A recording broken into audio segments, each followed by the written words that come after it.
Bom dia, meus irmãos, a graça e a paz do Senhor Jesus.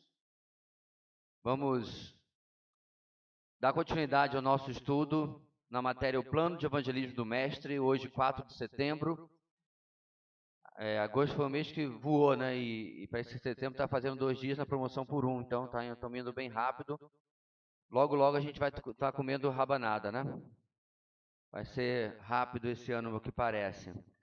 E hoje nós vamos para a lição número 5, ok? Antes de mais nada, vamos orar pedindo a bênção do Senhor sobre o nosso tempo aqui esta noite. Deus querido, muito obrigado pela Tua palavra, pela liberdade que experimentamos. E o nosso desejo hoje é que Teu Espírito possa abençoar as nossas vidas com entendimento, principalmente com poder, capacitação para seguir, obedecer, dar sequência à instrução da Tua palavra com a nossa resposta, o nosso retorno àquilo que o Senhor está nos falando. Obrigado, Deus, pelo privilégio que temos de estar juntos para ouvi-la. É o que oramos em nome de Jesus. Amém. Muito bem, pessoal. Hoje o assunto é tema, né? Transmissão. Nós temos várias palavras, uma por cada lição, né? E o nosso versículo básico é: recebam o Espírito Santo, em João 20, 22. Então é óbvio, já está entregue aí na nossa palavra inicial, no nosso tema, por onde que nós vamos, porque é óbvio que é algo óbvio o papel do Espírito Santo no evangelismo. Mas nós cristãos temos essa mania de esquecer o óbvio e substituir por algumas coisas que geralmente são mais faladas, ou a gente acaba acreditando ou priorizando por outras influências. Talvez a igreja que você cresceu, ou o tipo de mensagem que você ouviu, ou simplesmente porque a gente esquece, a gente prefere pegar alternativas do que aquela que a palavra nos coloca, né? A gente vai por caminhos que são outros e não aquele que nós deveríamos de fato estar seguindo na palavra de Deus, ok? Bem, nosso primeiro slide vai começar com a seguinte palavra: Ele deu a si mesmo. A conexão entre obediência, amor, espírito e doação é algo importante de compreendermos. Ao obedecermos, agimos em amor para com o Senhor. Ele, por sua vez, nos dá do seu espírito na conversão. Esse espírito age em nossas vidas, modificando nossa carnalidade em espiritualidade. Isso age em um ciclo virtuoso, vez após vez, na vida do cristão até o fim dela. Em meio a isso, o cristão dá de si mesmo a semelhança do Senhor. Então nós já iniciamos mostrando, meus irmãos, que o que nós estamos falando aqui qual seria o papel nesse processo do Espírito Santo no plano de evangelismo, como que nós encaixamos isso daí. E o que eu quero destacar, principalmente desse primeiro parágrafo, é essa troca de carnalidade em espiritualidade. Por quê? Porque, de novo, olha como a gente aprende conceitos e se agarra a eles. Quando a gente fala assim, não, fulano é muito carnal, na nossa cabeça, ele é mulherengo, ou ela é promíscua, ou... Não, é ou não é? Vai às piores coisas possíveis, não é isso? A gente não pensa em coisa leve, a gente pensa em coisa que vai dar pena de morte para a criatura, né? Ou então é uma pessoa sempre muito estourada, está sempre discutindo com todo mundo, é uma pessoa violenta. Mas acredite, irmãos, há pessoas que podem ser extremamente carnais, mas são sempre zen. Estão sempre tranquilos. Mas por dentro... Porque carnalidade não é necessariamente alguma coisa que as pessoas expressam. É muito mais a maneira como você está se comportando por dentro, em que muitas vezes, é claro, vai transbordar, né? Vai transparecer. Eu não estou dizendo que esses outros comportamentos mais evidentes não sejam carnais. Eu estou querendo apenas, não é redefinir, é definir corretamente o que é a carnalidade. Carnalidade é o agir fora da esfera do espírito. Não há coluna do meio, tá? Tipo assim, eu não sou a pessoa mais espiritual do mundo, mas também eu não sou carnal. Ou é uma coisa ou é outra. Não tem essa de café com leite. Isso dito, eu me refiro a determinadas áreas da nossa vida, certo? Eu particularmente não entendo que Paulo, em Coríntios capítulo 3, quando vai falar do crente carnal, do crente espiritual, que ele esteja falando no âmbito de todas as questões da vida dos coríntios. Ele está falando particularmente de algo específico ali, certo? Que era a questão da panelinha, da preferência, né? Eles dizem, eu sou de Paulo, eu sou de Apolo. Uma igreja dividida com admiração de personalidade. Ainda tinha um pessoal, né, que gostava de ser mais espiritual. Não, eu sou de Jesus, eu não sigo homens. O que também não era certo, porque uma coisa não tem nada a ver com a outra, né? Então, eu creio que Paulo está falando de uma coisa específica. Isso dito, é bem possível que alguém seja, em uma determinada área da sua vida, bem espiritual, bem consagrado. Aquela área está dominada, está tudo certo, Deus abençoou, está uma maravilha. Em outra área vizinha, ele é um desastre. E aí, quando você vai comparar esse espécime A com o espécime B, é o contrário. É mais ou menos como se a gente estivesse comparando um atleta de performance, né, de grande, alta performance, a um jogador de vôlei. E você, do lado, tivesse um tenista. E aí você pegava a bola de vôlei e a bolinha de tênis e você trocasse. Certo? Então você automaticamente criou um perna de pau. Porque o jogador de vôlei, né, não sabe fazer, não tem a técnica, não tem um treino, não tem anos de experiência do tenista. E ele vai, né, deixar a bola, vai botar fora da quadra, vai bater na rede porque ele não sabe. E ao mesmo tempo aqui, você pede para ele, faz um saque aí, viaja fundo do mar. E ele não consegue passar, ele vai e viaja por baixo da rede, né? Ele não consegue fazer coisa nenhuma. Você criou um perna de pau.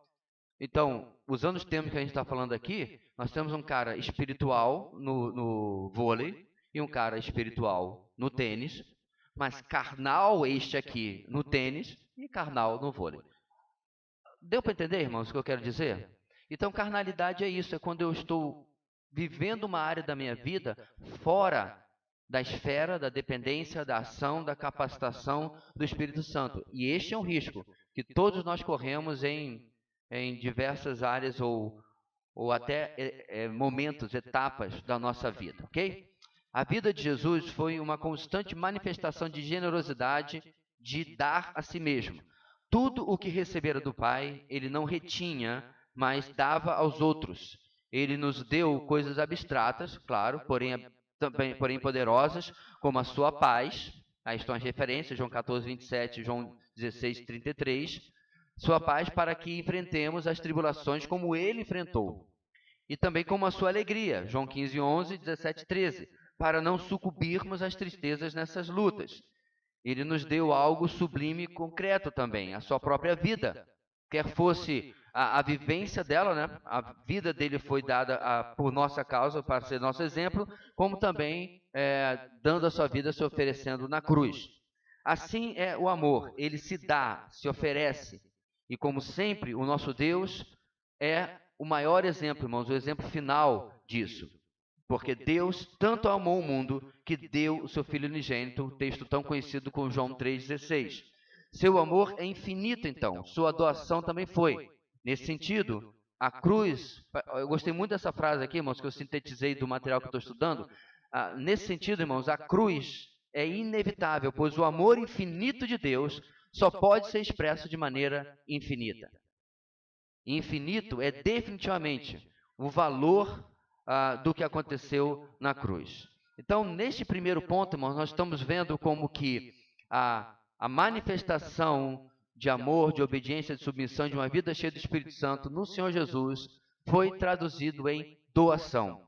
Jesus não veio aqui, meus irmãos, em nenhum segundo ele viveu para si mesmo. Então, quando a gente fala sobre isso, nós obviamente estamos lembrando que ele teve que cuidar de algumas coisas da sua própria vida, certo? Durante um bom tempo, ele teve que se sustentar financeiramente enquanto não iniciava o seu ministério, ok? Inclusive ajudar na sua casa.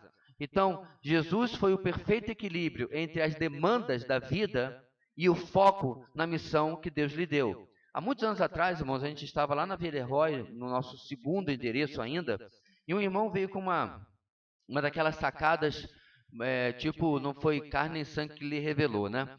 Ele falou assim, nosso emprego,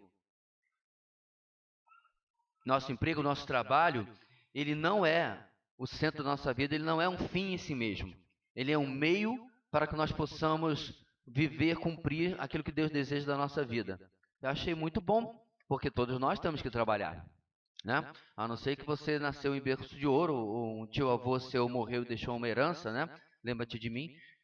Você precisa trabalhar, não tem para onde correr, a gente tem que se sustentar, a gente tem que comer. Na verdade, Paulo vai dizer na próxima carta aos Tessalonicenses, quem não trabalha, não coma, né? Isso não é o problema. O problema, irmãos, é quando que isso se torna aquilo que absorve a nossa vida de tal maneira, e nisso eu posso me referir não apenas ao trabalho, mas todas as coisas desta vida, que eu não tenho cabeça, tempo, entendimento para compreender que eu tenho algo superior, maior para envolver a minha vida aqui. Ok? E isso está intimamente ligado ao plano do nosso mestre para a proclamação do Evangelho. Isso está intimamente ligado com a maneira como ele viveu. E se nós o chamamos de mestre, é porque nós vamos copiá-lo como alunos, como discípulos.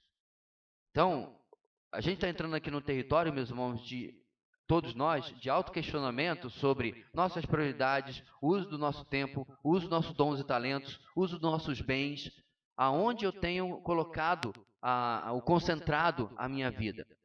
Porque nós acabamos em dois extremos, certo?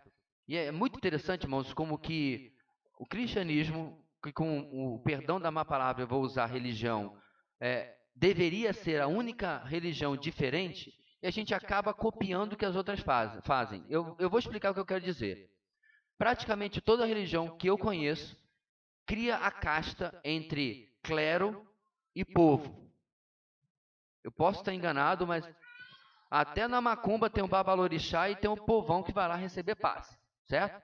Então, se você não fez cabeça, não fez todas aquelas coisas horrorosas, não queira saber como é que funciona, porque né, não é legal, não é bonito, você é o povo. Você não é pai de santo.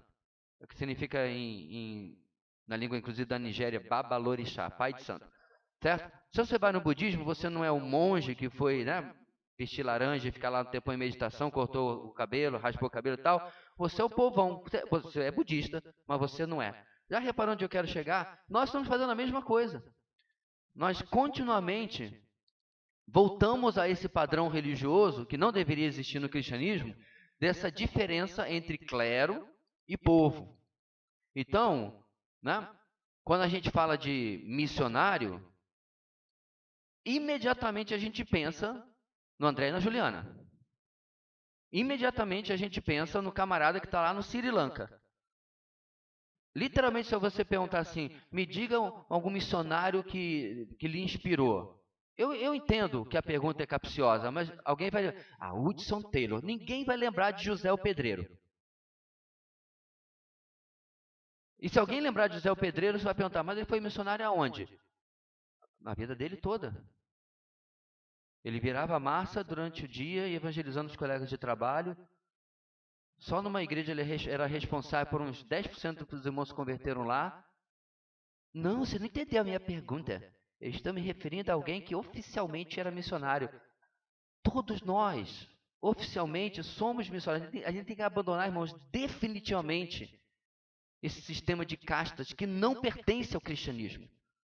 Missionário, pastor, diácono, bispo, não são clero. Isso não existe na obra de Deus. E quanto mais a gente combater isso e compreender, irmãos, que a missão é minha, certo? Não é de alguns, não é de um pequeno grupo seleto, mais ainda, obviamente, o Evangelho vai se beneficiar, vai progredir disso, ok?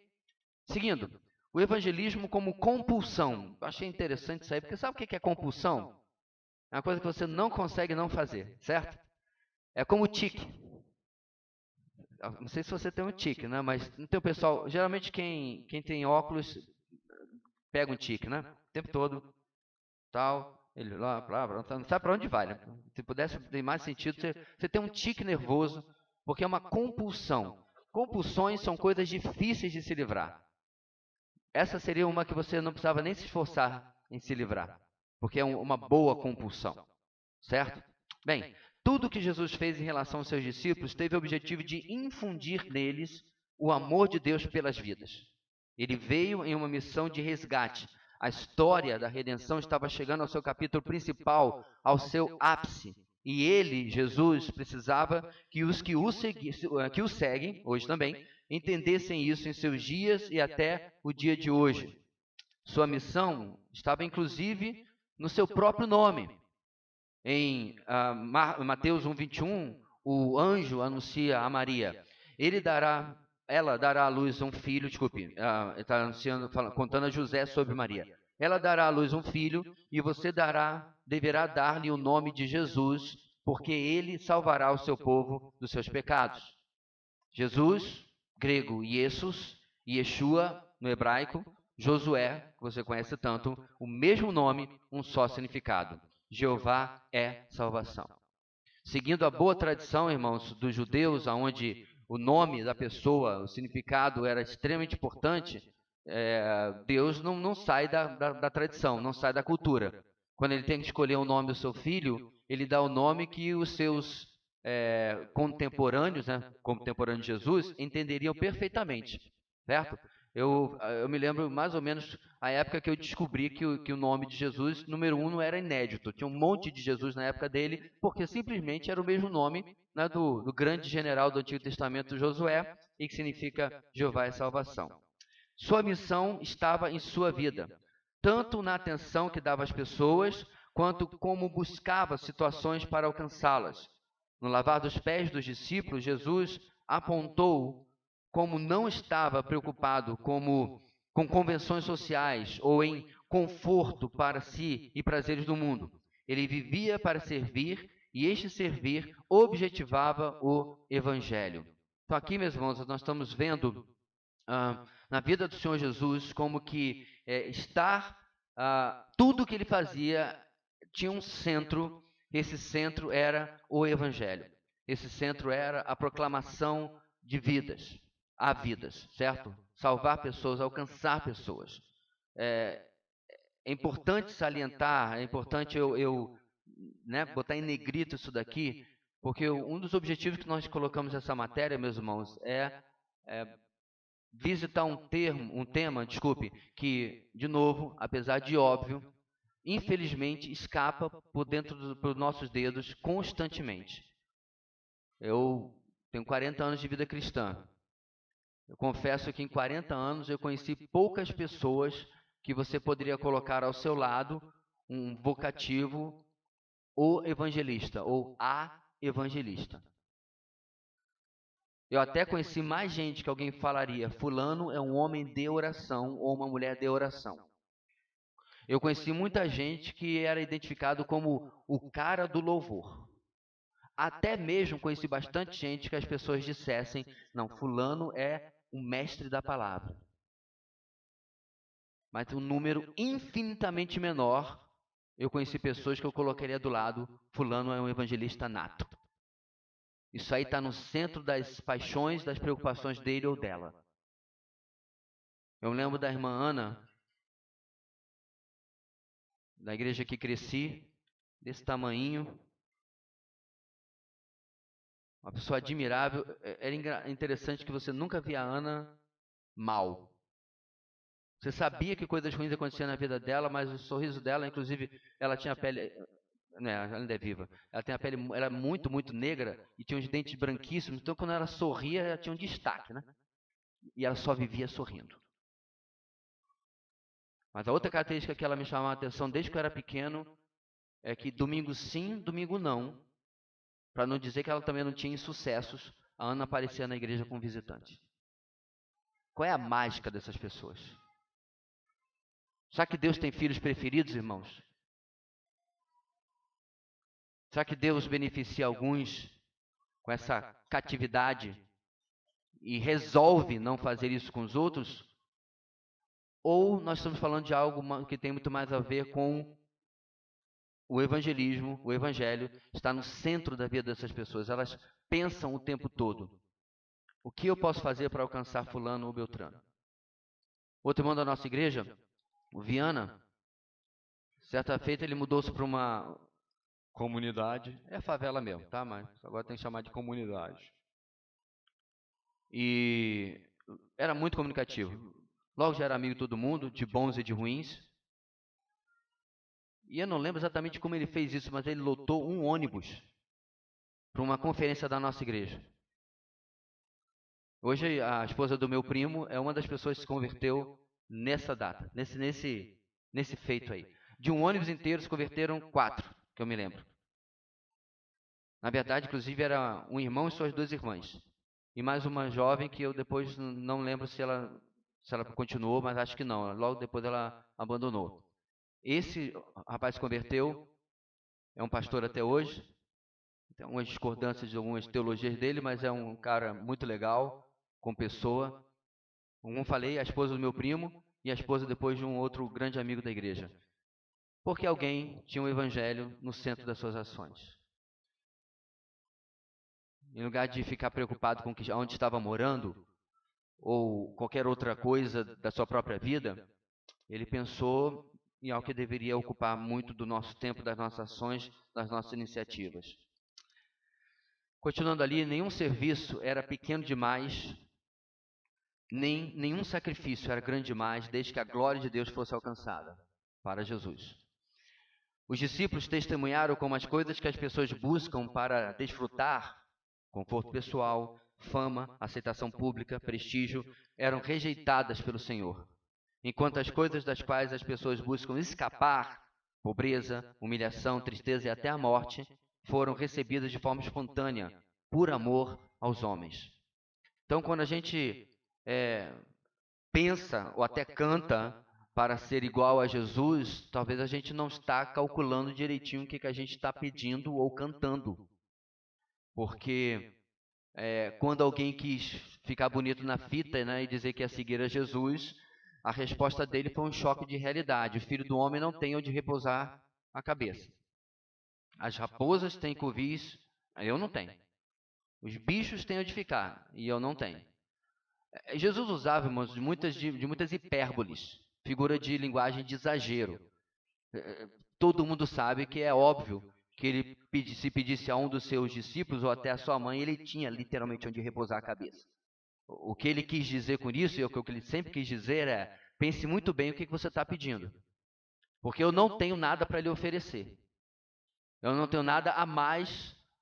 Como os outros mestres, era muito comum os rabis da época terem uma posição social privilegiada, especialmente se fossem do partido dos fariseus ou dos saduceus, né? Então ele já colocava que não espere de mim algo melhor, algo diferente, né? Porque simplesmente não vai ter. Hugo, entende aquele senhor lá, ele está querendo água, por favor? Eu não tenho nada diferente para oferecer. Então Jesus era sempre claro sobre o que ele era e como ele vivia, e às vezes a gente não entende que isso está dentro de eu quero ser como Jesus. Significa que talvez Deus vai colocar ou tirar coisas na minha vida que não necessariamente eu gostaria que estivessem lá ou que não estivessem lá. A colocação, irmãos, da nossa vida sobre o senhorio do nosso Deus, que, veja bem, que é óbvio que está, eu estou me referindo a um desejo nosso de que isso de fato se concretize e aconteça, é complicado. Porque vão acontecer coisas que não estavam no meu script para a minha vida. Na forma como eu escrevi as coisas. Como eu gostaria que acontecesse. Certo? E é claramente fácil você perceber que há pessoas que lidam bem com isso e outras que entram em parafuso. Crentes, eu me refiro. Quando as coisas não vão exatamente como se planejava. Né? Não é sempre tão fácil assim compreendermos isso. Então, o evangelismo para Jesus, como nós estamos falando, era esse centro da sua vida, e ele dispensava qualquer coisa que fosse atrapalhá-lo a cumprir a sua missão. Vamos falar agora, irmãos, da santificação. Jesus renovava constantemente sua consagração a Deus, mas não em meras palavras ou canções repetidas, né? Como a gente às vezes faz. Ele o fazia em disposição de servir ao próximo em amor. E nisso estava a sua santificação. Perceba o quão diferente é da espiritualidade subjetiva, tão popularizada nas últimas décadas, onde você deve buscar sentir a presença de Deus e expressar o seu amor por emoções. Então, meus irmãos, a espiritualidade, a santificação, a consagração, ela tomou esse perfil, né, não tátil hoje em dia, certo? Então, você vai ao culto e você tem que sentir alguma coisa, tá? Nossa, nesse último louvor, arrepiou tudinho. Eu não estou dizendo que arrepio e emoção sejam coisas ruins em si, mas o culto não foi planejado para isso. O culto não foi planejado para que a gente pudesse sentir alguma coisa. O culto foi planejado para ser um culto racional. Agora, se através daquilo que eu aprendo, que eu percebo, que a minha razão, né, capta daquilo que está sendo ensinado, fala o meu coração e aquilo gera emoção, sem problema nenhum. A ordem está correta. O problema é essa espiritualidade, como mencionei, subjetiva, que não aponta necessariamente para nada palpável e, principalmente, nenhuma decisão. É mais ou menos assim, meus irmãos. É por isso que o Senhor Deus vira para Ezequiel e diz para ele: Ezequiel, você é para esse povo como quem canta canções de amor, certo? Porque você vai lá no show ou você vai no cinema assistir um filme e você tem aquelas emoções, mas aquilo não muda a sua vida.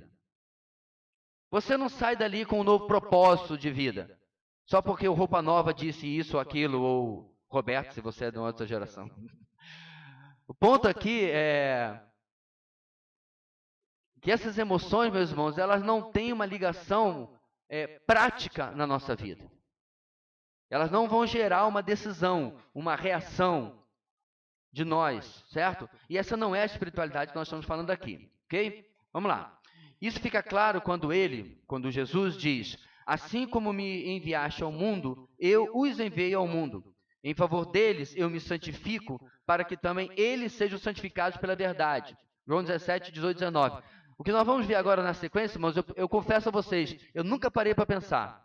Olha só, partindo do princípio que ele não tinha pecado, tal santificação não poderia ser a separação do pecado.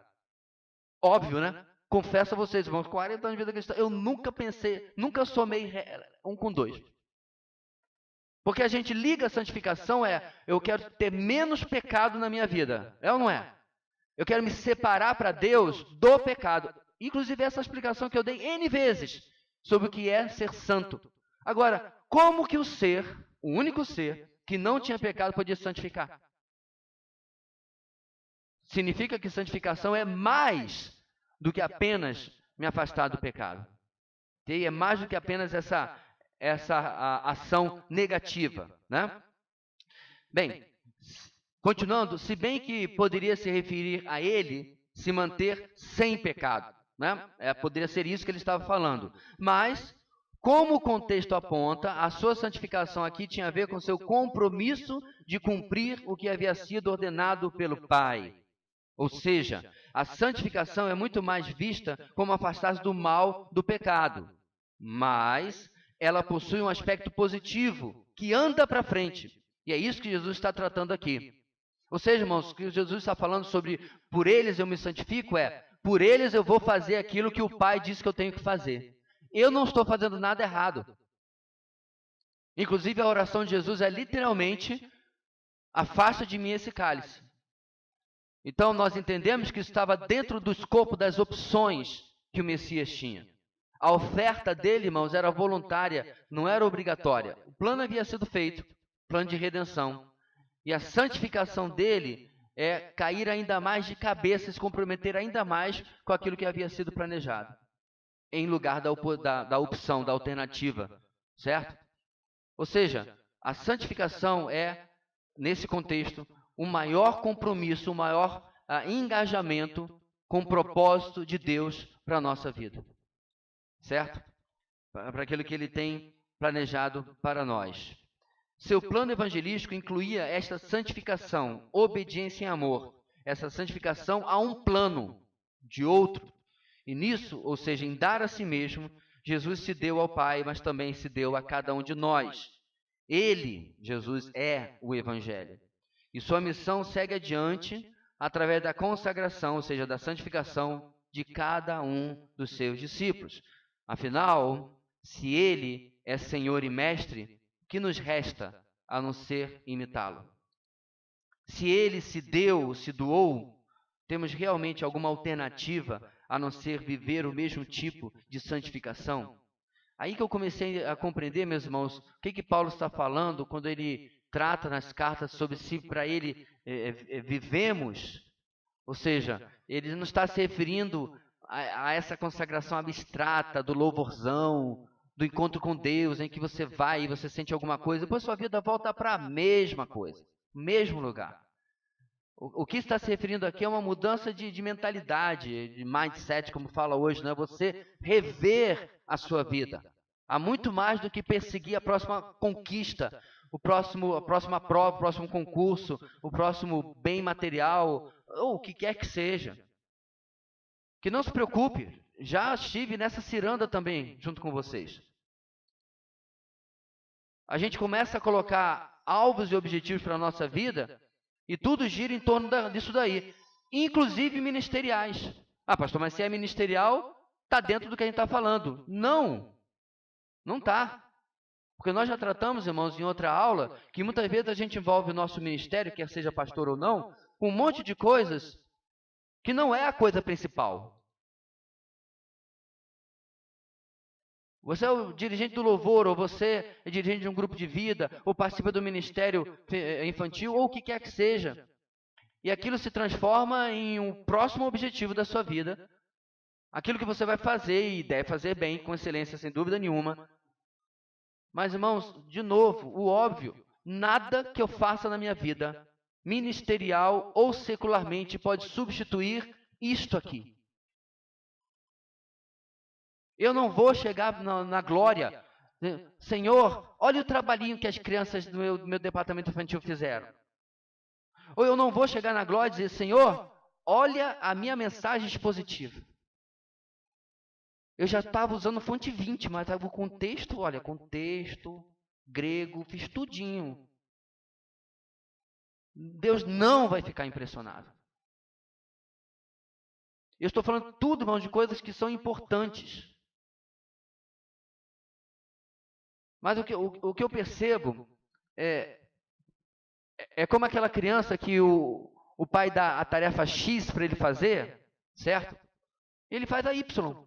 E aí quando o papai chega em casa, diz, pai, eu fiz isso, isso e isso. Aí ele falou assim, ok, mas eu pedi a você, por exemplo, que você ficasse atento, porque eu ia receber uma encomenda importante. A campainha está quebrada, eu pedi que você ficasse atento ao portão, se alguém batesse para você receber essa encomenda, é um documento importantíssimo. Você recebeu? Não ouvi ninguém. Aí no dia seguinte você descobre que estiveram lá para entregar, mas ele estava distraído fazendo outras coisas. Ele lavou a louça, ele cortou a grama, ele fez tudo, pintou a casa, mas ele não recebeu o bendito do documento, que era a tarefa que tinha que fazer. Esse é o meu temor hoje, irmãos. A gente está varrendo e limpando a casa com Marta, enquanto que a coisa principal nós não estejamos fazendo. Pastor, como é que eu descubro se eu estou dentro ou fora dessa complicação, dessa preocupação? Não é tão complicado assim, meus irmãos. Se eu não tenho uma vida ativa, eu vou até arriscar, diária, de preocupação, oração, envolvimento com alcançar vidas, algo está errado no meu plano, no meu projeto de vida espiritual. Eu não me importo se você é uma ótima mãe de casa, um grande pai de família, um filho obediente. Essas coisas são tipo, não está fazendo menos do que a sua obrigação. É como meu pai falava quando tirava boa nota. Porque são atrás dessas coisas, irmãos, que eu e você nos escondemos. Nós estamos fazendo todas essas coisas boas. Mas nós temos que compreender, queridos, que isto não foi uma sugestão. O plano de evangelismo do Mestre é uma convocação para todo cristão. E chega de rima. Mas que a verdade é verdade. E Jesus é a prova viva disso. As credenciais do ministério. Vocês receberam de graça, deem também de graça. Mateus 10, 8, parte B.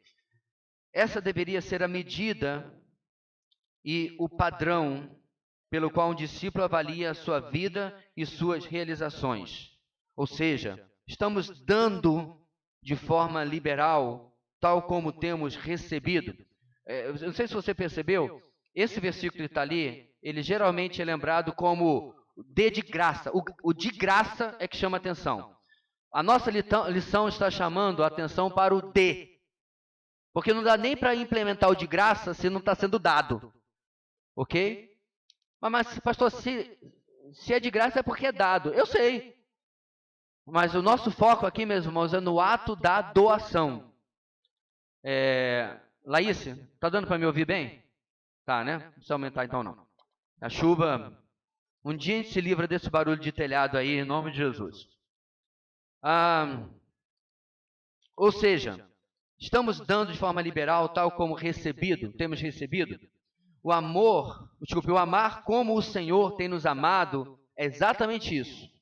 É fazer aos outros o que temos recebido do Senhor. Esse constante testemunho de doação deveria ser um enorme outdoor, pela propaganda externa, né? Para o mundo, dizendo que este povo é diferente dos outros. Não queremos tratar aqui o amor como algo abstrato, algo meloso. Não se trata de vivermos sempre bem em uma pintura daquelas onde os animais selvagens vivem no nosso meio, já viu? Então os animais e o jardim, até aquelas pinturas assim. É dos Testemunhos de Jeová, né? Aquele negócio. Não é esse o quadro de amor que eu estou me referindo aqui, não. Não é esse amor utópico. Mas também não é um amor platônico, distante, imaterial. O amor encontrará o que deve fazer e onde ele é necessário. E, em nosso caso, ele encontrará o seu caminho seguindo os passos do Mestre e seu plano de evangelismo. E tudo começa com dar de si mesmo. Começa com uma iniciativa prática, vocacionada, intencional, de se envolver na vida das pessoas, certo? De compreender que somos nós que estamos em missão de resgate. Não são as pessoas que vão bater na nossa porta pedindo socorro, certo? É o contrário. E aí chegamos, irmãos, na nossa altura, o que tem mais a ver com o tema da nossa lição, a obra do Espírito Santo. Tudo isso pode ter arremedos e imitações baratas no mundo, mas a coisa autêntica que tratamos aqui não pode ser produzida pelo ser humano por si mesmo. Dependemos do Espírito Santo. Texto de João 6,63. O Espírito dá vida. A carne não produz nada que se aproveite. As palavras que eu lhes disse são espírito e vida. Por isso é necessário nascer de novo, né? Está lá em João capítulo 3, no encontro de Jesus com Nicodemos. Pois, sem a regeneração da nossa natureza corrompida, não temos como viver esta santificação em doação por amor, e eu deveria ter completado debaixo da ação do Espírito Santo. Tendo isso acontecido, o resto depende da capacitação do Espírito Santo.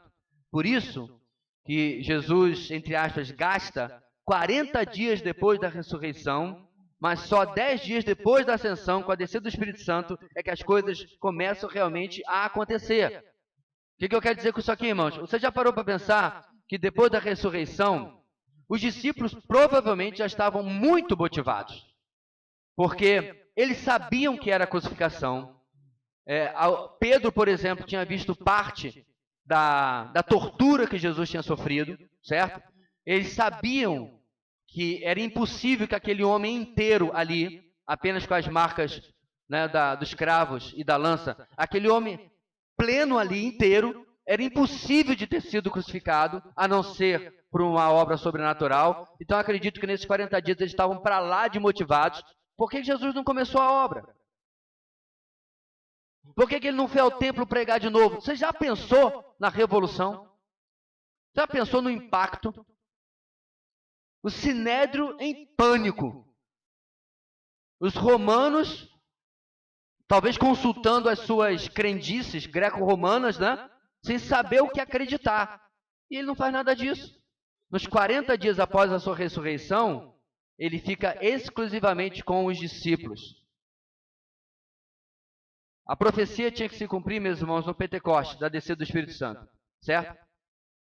Nesse período, ele está protegendo seus discípulos de qualquer desânimo, qualquer tal, porque é somente em Atos capítulo 2, com a descida do Espírito Santo, que eles experimentam o que eu e você experimentamos hoje, conhecendo a Cristo como Senhor e Salvador. É por isso que eu não consigo compreender, com todo respeito, a teologia pentecostal que diz que você se converte hoje, em algum momento depois, que pode ser uma hora, mas pode ser uma década, você é batizado no Espírito Santo. Como é que essa criatura permaneceu, prevaleceu, perseverou todo esse tempo sem o Espírito Santo?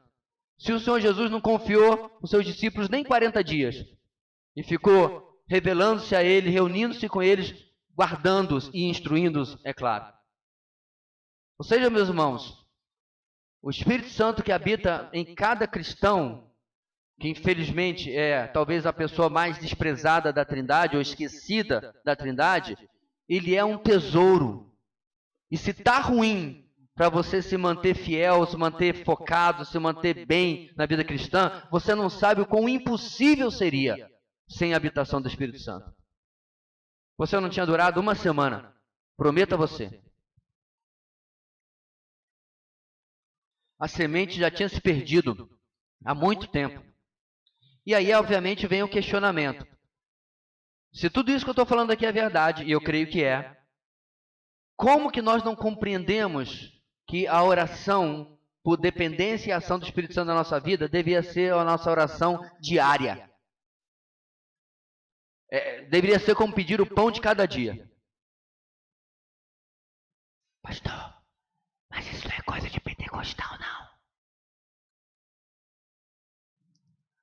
Década de 80, nós estávamos ainda debaixo do impacto de cerca de 20 e poucos anos antes, a nossa denominação ter sido rachada pelo movimento de renovação espiritual, que foi o movimento de pentecostalismo dentro da Convenção Batista Brasileira, certo? É um caça às bruxas incrível. Se alguém desse um glória a Deus, a fogueira era acendida. Eu não estou exagerando. Igrejas aboliram palmas, porque qualquer manifestação mais tal era coisa de pentecostal. Nesse meio, eu perguntei à minha avó como é que era o meio batista antes. E durante a nossa conversa ela entendeu o que eu queria perguntar e disse, meu filho, era muito diferente. Nós éramos muito mais fervorosos. Isso é o que a gente chama, irmão, de efeito pêndulo. Né? Sabe o que é o pêndulo, né, do relógio? Ele vai para lá, depois necessariamente ele vai para cá. Então, infelizmente, a pior reação possível que se deu à renovação espiritual, que deu à luz, irmãos, para quem não conhece a história, a CBN, Convenção Batista Nacional, que entre elas, uma igreja que pertence a ela é aquela na frente do Detran, aqui na nossa cidade, né? A Igreja Batista Missionária. Ela não é da nossa convenção, ela vem dessa divisão da década de 50 para 60, certo? Que originou-se entre Rio, São Paulo e Minas Gerais, basicamente, né? Tinha um expoente em cada um desses. Ernesto Nini em São Paulo, Pastor Figueiredo no Rio de Janeiro, e eu não lembro agora o nome do camarada lá de Belo Horizonte, estive até com ele uma vez. Não lembro. Enfim, teve outras pessoas, inclusive várias mulheres por trás disso também, mas já deu de história por enquanto. O ponto aqui, irmãos, é que nós fizemos um movimento de pêndulo. E aí, na década de 80, quando um camarada, numa determinada mensagem, aí que eu queria chegar, falou exatamente isso que eu falei agora, que nós devemos pedir que o Espírito Santo venha sobre a nossa vida todo dia. Foi o maior bafafá.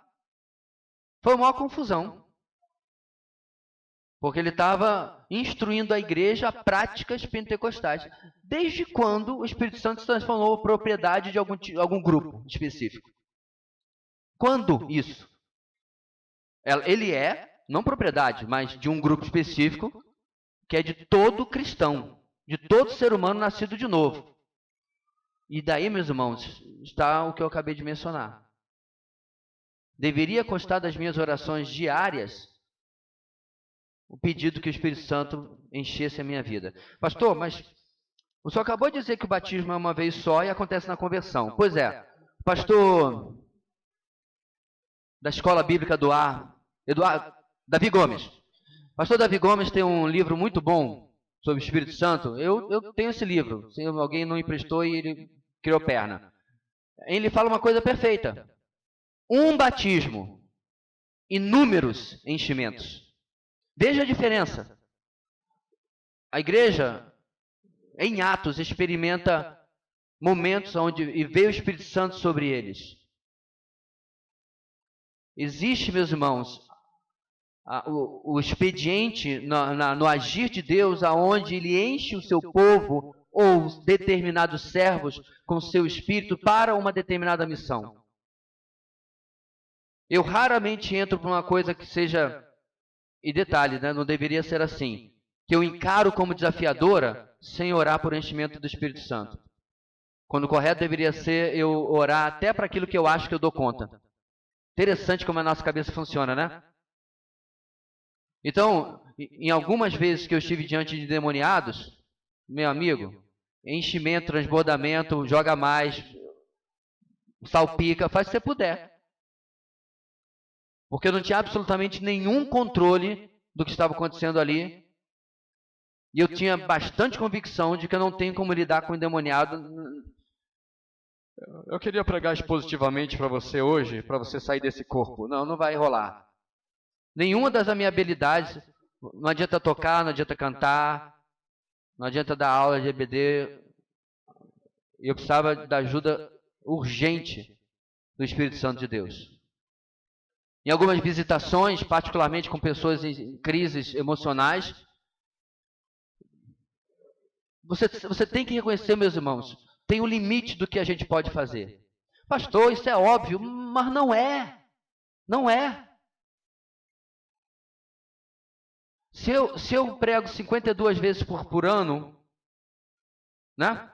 Claro, eu sei, tem viagens, tem conferência e tudo mais, vamos colocar nos 40, beleza. E eu tenho mais de 20 anos de ministério, eu já preguei mais de 1000 vezes. O nosso grande risco, meus irmãos, é na pregação, na direção de um culto, numa aula de EBD, ou em qualquer coisa, é achar de, Senhor, deixa comigo. Esse aqui eu já... O senhor sabe. 27 anos de ministério. Já sei o que fazer. Dá uma de Romário, né? Disse que Romário não treinava, porque treinava para quê, parceiro? Já sei o que fazer. A gente é esse Romário espiritual. E acontece que de vez em quando faz o lance bonito, dribla o zagueiro no drible estilingue e faz o gol. E aí ele se convence ainda mais que ele não precisa treinar. E ainda mais que ele não precisa treinar, que ele não precisa de mais nada. Aí daqui a pouco ele começa a não fazer o que ele fazia antes. Porque está confiando demais em si mesmo. Bem, ele não tem como ter a ajuda do Espírito mesmo, mas não é o nosso caso, irmãos. Se ficar difícil de ouvir aí, avisa que aumenta, tá? Tá difícil? Aumenta um pouquinho aí, por favor. O microfone pode não estar pegando, mas o céu está caindo aqui. Eu prometo aos irmãos que não será essa telha na nossa sede. Essa daí é horrível. Então nós precisamos criar essa dependência, irmãos, com tremenda urgência. Seguindo adiante. Tendo isso acontecido, ou seja, a regeneração, o resto depende da capacitação do Espírito Santo. Por isso que Jesus, já tinha passado por essa parte, vamos repetir, né? Gasta 40 dias depois da ressurreição, mas só 10 dias depois da ascensão, com a descida do Espírito Santo, é que as coisas começam realmente a acontecer.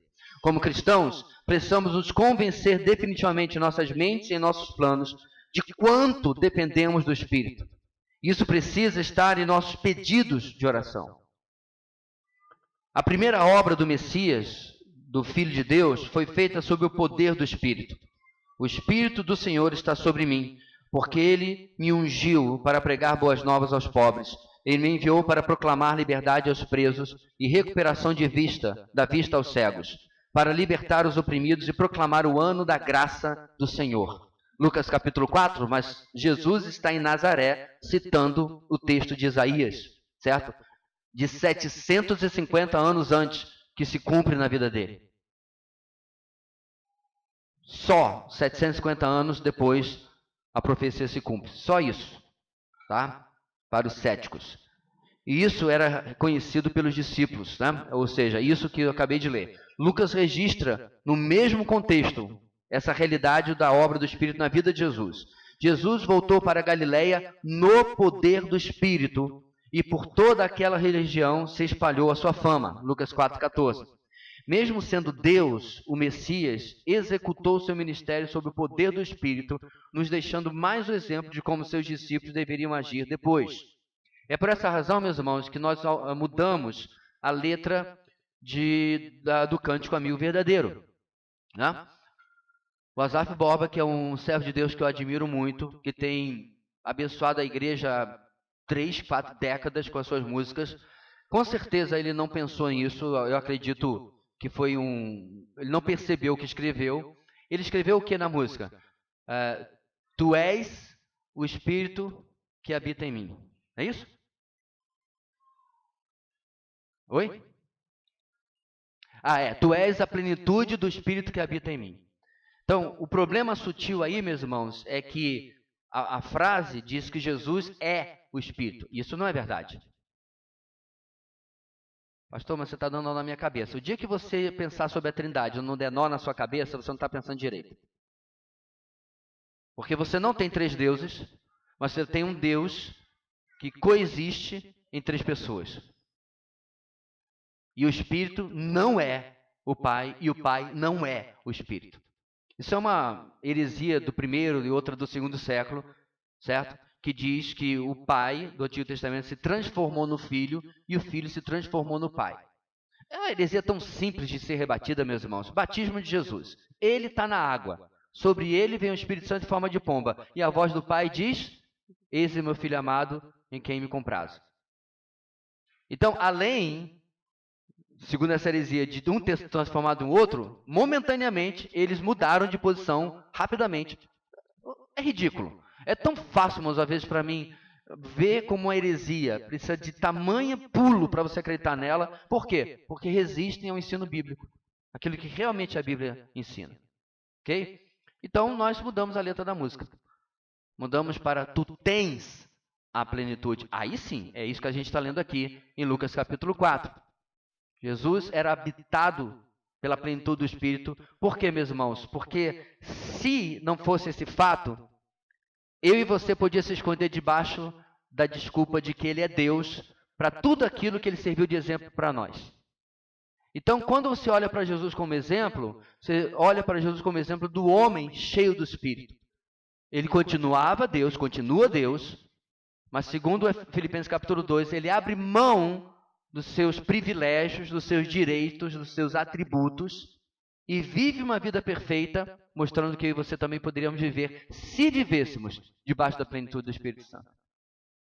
Então, se não é apenas por causa do evangelismo que a gente está falando aqui, meus irmãos, se aplica a todas as outras coisas. Quer ver só? Lembra no seu devocional essa semana, que eu quero crer em Deus que todos nós fizemos? Amém, aleluia. Pensa nele e pensa naquilo que você colocou nas linhas embaixo sobre a mudança que você precisa na sua vida. É o Espírito que faz aquilo. A minha oração deveria ser logo em seguida dizendo: Senhor, pelo teu Espírito, produz, modifica, age isso aqui na minha vida. Porque é assim que acontecia na vida de Jesus, ok? À luz de tudo isso, o evangelismo não pode ser visto como um empreendimento humano, mas sim como um projeto divino desde o começo. Planejado pelo Pai, executado pelo Filho e levado adiante pelo Espírito, o plano de redenção não depende realmente de nós.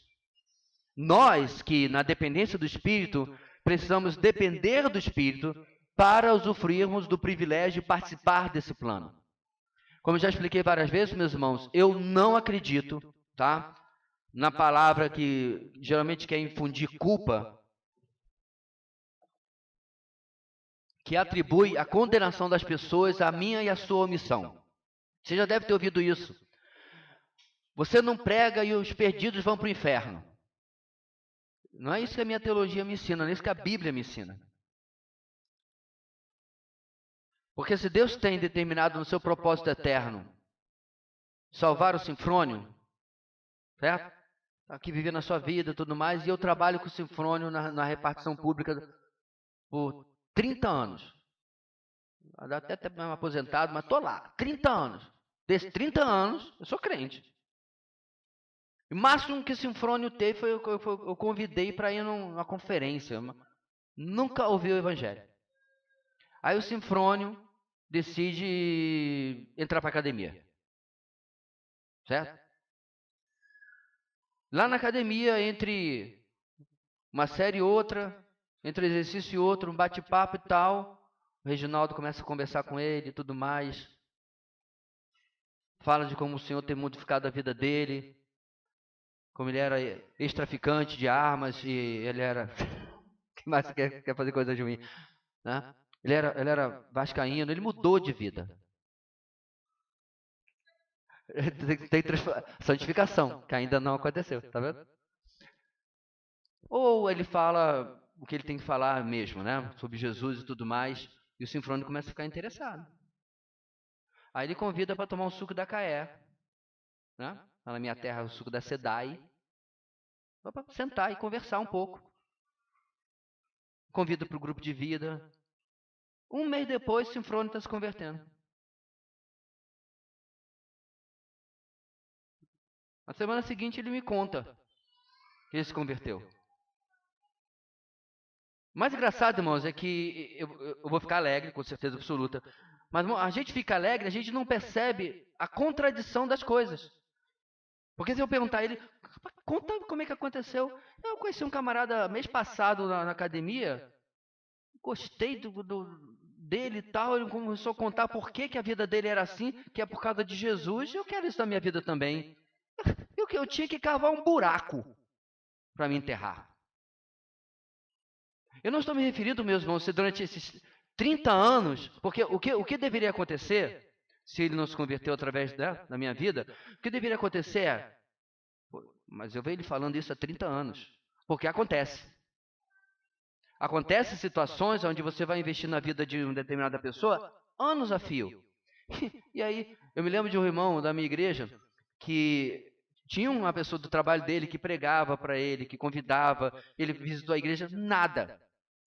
Aí lá no Rio de Janeiro tem um morro bem alto, assim, fica perto da Barreira do Vasco, né, da comunidade ali, da favela, que fica perto do estádio.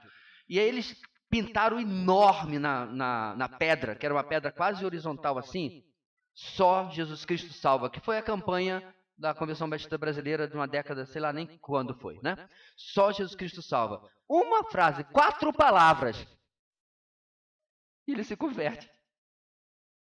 Aquilo ficava, ele disse que eu ficava o dia inteiro trabalhando e aquele letreiro ficava piscando na minha mente, na minha visão, e eu não parava. Como assim só Jesus salva? Primeiro ele ficou revoltado, né, com essa exclusividade aí, essa intolerância. Só que com o tempo ele começou, mas como assim? Por que só? E aí ele se converte. Então acontece. Talvez aquele colega dele de trabalho estava amaciando o coração dele, né? E Deus finalmente deu a tacada final. Ok, o problema é quando eu ouço o relato do Sinfrônio, olho para a minha vida, 30 anos trabalhando com ele, e ele nunca ouviu o evangelho de mim. Aí é um problema sério. E aí é uma tristeza enorme, porque eu não estou tendo o privilégio de participar desse plano que o Senhor começou na eternidade e continua executando na vida dos seres humanos e na minha também. Outro consolador, irmãos, seguindo adiante. Durante todo o seu tempo com os discípulos, Jesus era o consolador deles. A palavra parácletos, que é o que está escrito no texto grego, que é traduzido como consolador ou conselheiro, né? Paráclito traz a ideia de alguém que chama ao lado, põe a mão sobre os ombros ou até sob os ombros e dá apoio, motivação e consolação quando necessários. Pense o quão invencíveis eles se sentiam tendo Jesus ao lado deles, mas, ao se aproximar o fim, isto é, a sua morte, Jesus intensifica o ensino sobre o Espírito Santo, este outro Consolador. Os capítulos 14 e 16 de João, parte dos últimos discursos de Jesus, são repletos desse ensino sobre o Espírito Santo. Na verdade, são dos mais preciosos textos que temos sobre o Espírito Santo. O Espírito ocuparia o lugar de Jesus na vida deles. E eu pedirei ao Pai, e ele lhes dará outro conselheiro para estar com vocês para sempre, né? Aí conselheiro é como a NVI traduz Paráclitos, em vez de consolador. Isso é João 14,16. Ele também os guiaria a toda a verdade, João 16,13. Seria um novo mestre, os ensinando o que precisassem, João 14, 12 a 13 e 16, 23 e 24. E traria glória ao nome do Salvador, João 16, 14 e 15. Jesus não estava falando aqui de um slogan, um credo ou uma ideia. Ele estava falando de uma pessoa, do próprio Deus, o Espírito. E alguém que compensaria, entre aspas, né, a perda que eles estavam para experimentar quando Jesus lhes fosse retirado. Por isso que este outro, acho que é um fato interessante, irmãos, esse outro usado no texto original tem o sentido de outro do mesmo tipo ou de mesma espécie. É diferente quando é usado a palavra grega heteros, que significa outro diferente. Assim, o Espírito é a própria presença do Deus vivo, do Cristo eterno, em cada um dos seus seguidores. E é Ele que nos acompanha no plano de evangelismo do Mestre. Ou seja, meus irmãos, sim, eu compreendo que é diferente se Jesus estivesse sentado aqui, né, me assistindo dando essa aula, provavelmente eu estaria gaguejando, com os joelhos tremendo, e eu provavelmente diria assim, está errado esse negócio, eu não tenho como estar aqui, vem o senhor e dá aula. É diferente a presença física em comparação à alternativa. Mas o que eu estou querendo exemplificar por aqui é que, apesar da diferença visual e até emocional que a presença física faria, de fato ele está aqui. Não precisa dessa representação e, de fato, ele está aqui através do seu Espírito, certo? Por isso que eu quis destacar que quando no texto Jesus fala, eu enviarei outro conselheiro, outro consolador, né? Ele usa a palavra grega alos, se eu não me engano, que é usada quando a gente fala de outro do mesmo tipo. Por exemplo, tem 2 celulares ali, e eu digo para a irmã, me passa meu celular, por favor. Aí ela pega o celular errado. Eu digo, não, o outro. Eu usaria esse termo. Porque é outro celular, não é este, é o outro, certo? São iguais, são do mesmo tipo de objeto, ok? Por outro lado, quando você tem 2 que são diferentes entre si, você usa hetero. Daí vem o uso na nossa palavra heterossexual, heterodoxia, né? São coisas diferentes entre si, certo? Enfim, então, o que a palavra de Deus nos ensina é que não precisamos ter dúvida da presença divina na nossa vida, o que deveria afetar tudo. Minhas decisões, o que eu faço quando estou sozinho, o que eu faço na minha mente, né? Absolutamente tudo. Tem um microfone aí para a gente utilizar?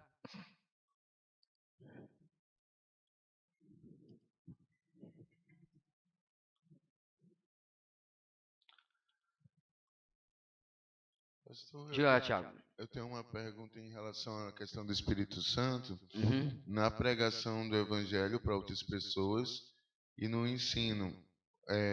Se porventura aquela pessoa que está andando de modo carnal, por mais que ela pregue o Evangelho da forma correta, isso vai influenciar no impacto na vida de quem está ouvindo, sabe?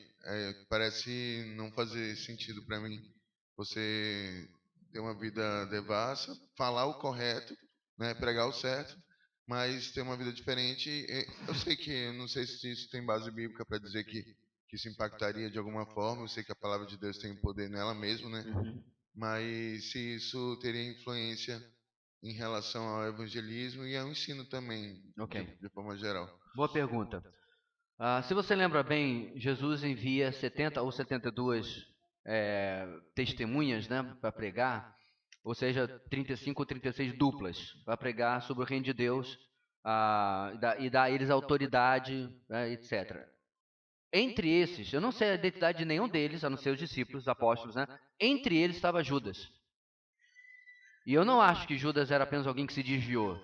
O texto, literalmente, de Atos diz que ele era do maligno. Então, o evangelho foi pregado naquele momento através de alguém que nem crente era. Não era alguém que estava em pecado, alguém carnal. Ele nem crente era. Certo? Esse é um exemplo bíblico.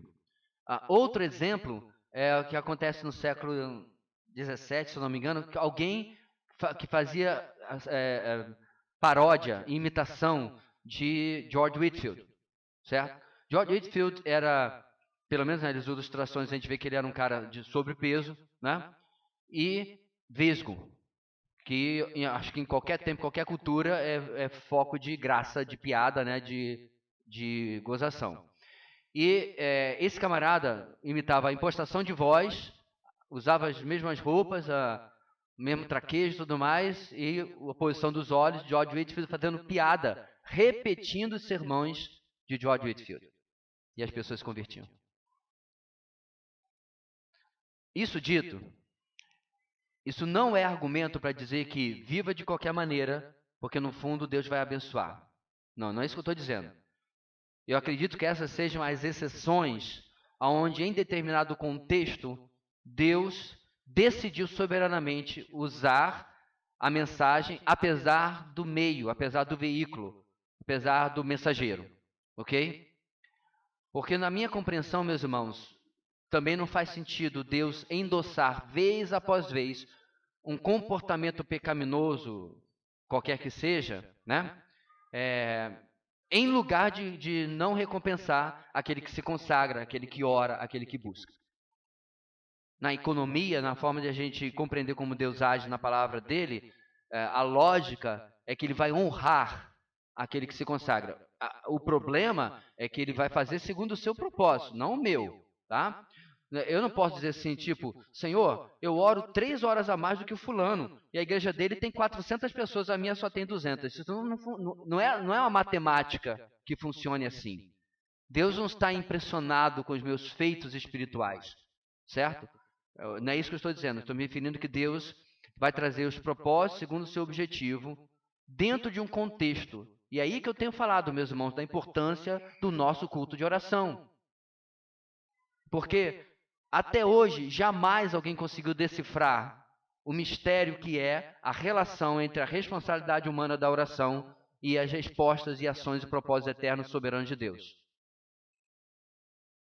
Porque a pergunta, para que orar, se Deus já sabe o que vai fazer, o que eu preciso, ela não cola. Porque orar é uma ordem. Nós fomos ordenados a orar e, inclusive, a palavra de Deus literalmente diz que eu não recebo porque eu peço mal. Não é o que está lá em Tiago? Ok? Então, meus irmãos, se eu tenho necessidades como indivíduo, como família e como igreja, eu estou muito enganado sobre a minha estratégia de como buscar essas coisas, se a oração não faz parte delas. E na matéria que a gente está tratando aqui, se eu compreendo o mandato de missões, o mandato de proclamação, de evangelismo, eu não compreendo, eu não busco o papel do Espírito Santo ser executado nisso que eu estou fazendo, eu estou perdendo meu tempo. O que a gente está vendo aqui, meus irmãos, desde o começo, o plano básico pelo qual o nosso Senhor seguiu, certo? Eu espero que se você agora está começando a compreender o fio da meada, você volte nas outras 4 aulas e pegue o fio da meada novamente, e isso é compreensível. Se você ouvir uma coisa uma vez por semana é complicado, né? De lembrar às vezes de onde a gente parou, como a gente está e tudo mais. Por isso que é uma bênção, está tudo gravado, está tudo lá. Porque você pode ver como que esse autor que eu estou seguindo, esses autores na verdade, estão examinando o mais básico. É isso que tem que fazer. Não é fechar estádio, convidar um grande evangelista, né, e uma banda de nome, porque isso dominou a mentalidade evangélica durante décadas e domina até hoje. Bora fazer a marcha para Jesus e chamar o cantor, paga 100 mil reais para ele, porque vai ser tremendo. Em quê? Em que, biblicamente, isso corresponde a ser tremendo? O que tem a ver uma coisa com a outra? Semana passada nós falamos do apelo. E como ele é apelativo, porque o apelo evangelístico, né? Ele é uma tentativa humana de mudar os corações. Vamos cantar mais uma estrofe. Você está ouvindo hoje 2 vozes. Quem já não ouviu esse tipo de discurso? Parece até o demôniozinho e o anjinho, né? Você está ouvindo duas vozes, uma voz é de Deus, outra é do diabo. O diabo quer que você fique sentado. Aí a pessoa pensa assim, eu não quero fazer a vontade do diabo, então eu vou lá para frente. Não se converteu. É copyright, né? Ele não quer fazer a vontade do diabo, então ele se levanta, porque né, o pregador acabou de falar que o diabo quer que ele fique sentado. É que nem aquelas mensagens, né? Você vai mandar essa mensagem para 70 pessoas. O diabo não quer que você mande. Aí você responde assim, o diabo está certo. Eu não vou mandar essa mensagem para 70 pessoas. Essas manipulações, irmãos, não produzem transformação. O evangelho não precisa disso. Ele é o poder de Deus para a salvação de todo aquele que crê. Você só precisa pedir, Senhor, infunde fé no coração da pessoa. E faz a sua parte. E prega o evangelho. Pastor, mas eu estou fazendo isso. E já se passaram 7 anos, já se passaram 10 anos, já se passaram 15 anos. Continua. Você foi chamado para fazer o feijão com arroz. Ok? O resultado não é nosso. Tá? E o resultado vai ser garantido segundo a soberania de Deus. Mas voltando à pergunta do Tiago, não. O nosso default, certo? Default é aquela palavrinha que você via no computador, default. Quando tinha lá, é o padrão, né? O nosso padrão é consagração, santificação e dependência do Espírito.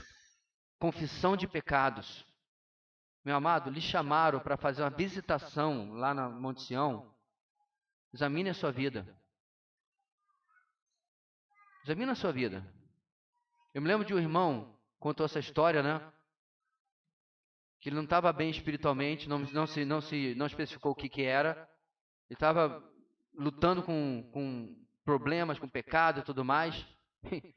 E aí foi chamado para fazer a visitação, ele foi. Foi lá. E na visitação, o irmão dirigente lá, o líder do grupo, estava assim, irmão fulano, queria que você orasse aqui pelo nosso amigo que fez esse pedido de oração, que era o cara visitado, né? E ele estava nesse estado. E ele ficou morrendo de vergonha de dizer, não posso orar.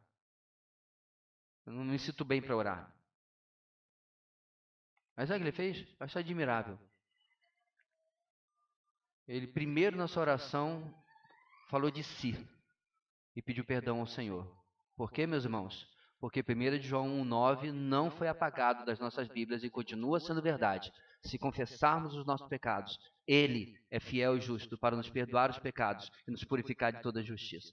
Em lugar de viver uma farsa, ou em lugar de se recusar a fazer aquela oportunidade, ele entendeu o que Deus estava dizendo para ele. Acerta agora a sua vida e faz o que você tem que fazer. Aliás, essa é a postura quando há a ceia do Senhor, viu? Não é, eu não vou participar. É, acerto a minha vida e faço o que tenho que fazer. E eu posso dizer para vocês, meus irmãos, eu já passei por essa situação inúmeras vezes. Que é, infelizmente, uma das os ossos do ofício do pastorado, né? As situações acontecem e raramente você é avisado do que vai acontecer. Pastor fulano está doente, você pode pregar no lugar dele? Quando? Daqui a 1 hora. Além do fato que você tem que preparar uma mensagem em 1 hora, às vezes você não está num bom dia. Aquele dia você quis esganar o seu diácono ou qualquer coisa assim, né? Posso falar porque a gente não tem aqui, então tá ótimo. Aquele dia você estava mal. E Deus dá essas oportunidades, esses desafios, irmãos, inclusive evangelísticos, para que a gente reveja a nossa vida com Ele. Né? Vamos seguir em frente? O segredo da vida vitoriosa. A razão da ordem Atos 1, de permanência em Jerusalém, era essa necessidade que temos do Espírito para cumprir o nosso mandato. O trabalho de evangelismo pode parecer natural e humano quando alguns fazem, mas não o é. Ele, na verdade, é sobrenatural e sobre-humano e não temos como fazer por nós mesmos se vamos, de fato, realizá-lo biblicamente. É preciso o poder do alto sobre pessoas comuns como eles, e como eu e você, como eles, me referindo ao povo de Atos capítulo 1. Não uma experiência mística pós-conversão, certo? Não é a segunda bênção, mas um dia a dia de santificação e submissão ao Senhor. E enquanto reconhecemos a nossa incapacidade, nos animamos com a capacitação que vem dele a cada dia e pela qual devemos orar a todo instante. Então, irmãos, eu quero assegurar vocês, eu estou pregando para mim, ok? É muito fácil. Assim como a sua vida profissional, a qual hoje eu não compartilho mais, eu trabalhei 20 anos nessa cidade, secularmente me refiro, né? Assim como você, a minha vida ministerial também entra em rotina, também entra no todo dia ela faz tudo sempre igual, né? Vira uma música do Chico Buarque. E eu também tenho que lutar contra o automático, certo? Então, quantas vezes eu sento diante para fazer isso aqui, ó, né? Tal, e geralmente eu alterno entre tarefas, tá? Um pouco de déficit de atenção, de ficar sempre fazendo a mesma coisa. Aí eu faço isso, eu vou para a mensagem domingo, aí eu vou para o boletim, eu faço outra coisa e tal. E a minha tentação é ligar a retroescavadeira e só parar quando eu começo a sentir sono, ou dor de cabeça, ou cansaço. Aí eu vou assistir televisão, ou eu vou dormir, para depois voltar de novo. Aí lá pelos 44, na misericórdia de Deus ainda do primeiro tempo, ainda dá para virar o jogo, a gente lembra que tem que fazer tudo na nossa vida, quanto mais um manuscrito de EBD, na dependência do Senhor, na dependência do Espírito. Eu gostaria de dizer que isso aconteceu só meia dúzia de vezes na minha vida, mas eu estaria mentindo. Deus é tão misericordioso, meus irmãos, que em alguns momentos de estudo, vem aquela sacada do texto, aquele insight. Insight é a palavra bonita para sacada, né? É a mesma coisa.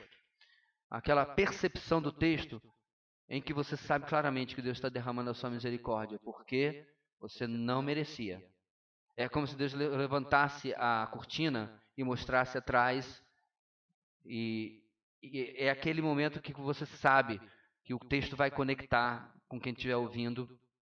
E aí você tem que reconhecer, se não fosse o Senhor, a misericórdia dele, isso aí não ia ser incluído na mensagem, não. Então Deus é muito misericordioso, irmão. Você não tem realmente ideia. Nós não temos ideia de quanto Ele é. Apesar de nós.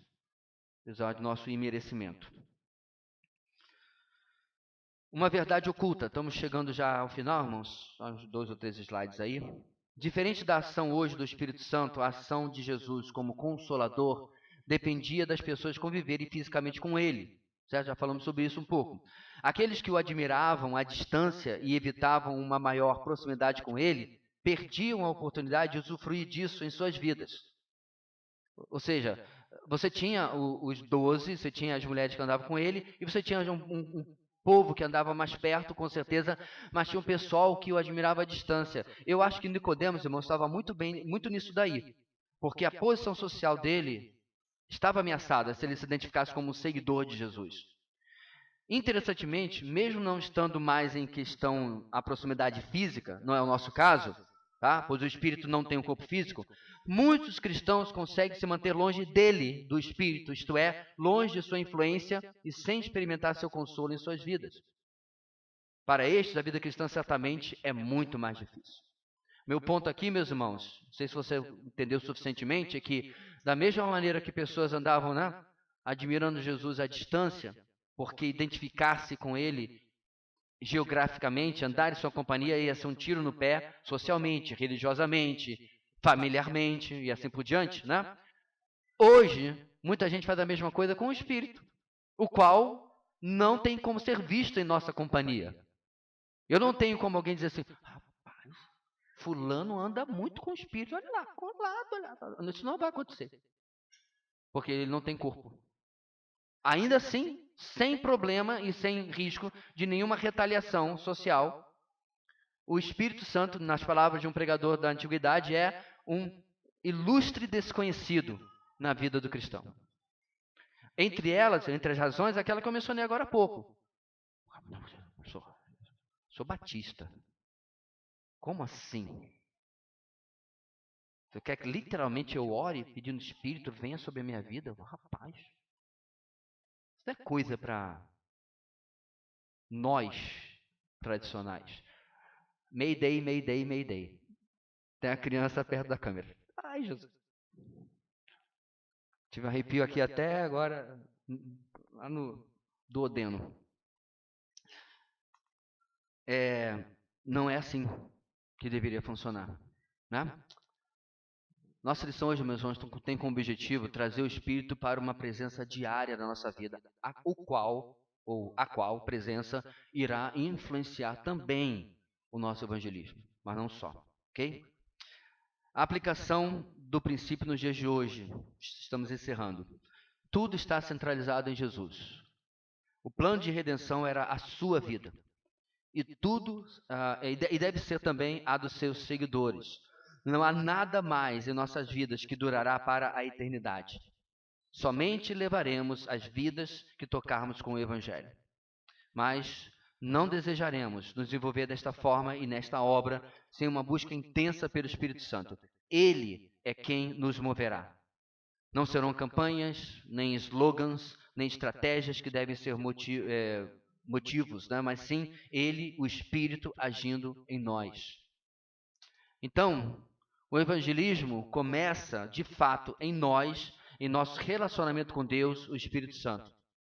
Em nossa comunhão diária com Ele, pela palavra, pela oração, com confissão de pecados e busca por mudança. Afinal, Ele é o Espírito que é santo. E sua presença em nós vem através da santidade cultivada a cada dia e vem também promover que tal santidade continue em nossas vidas e tome esse aspecto positivo que mencionamos da vida de Jesus em atos, em ações, em propósitos para servi-lo.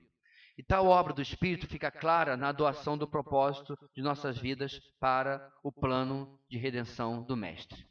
E creio que tudo isso será exemplificado em nossas vidas. Claro, tudo isso será exemplificado em nossas vidas, tal como foi em Jesus, e isso que nós veremos a seguir. Próxima lição.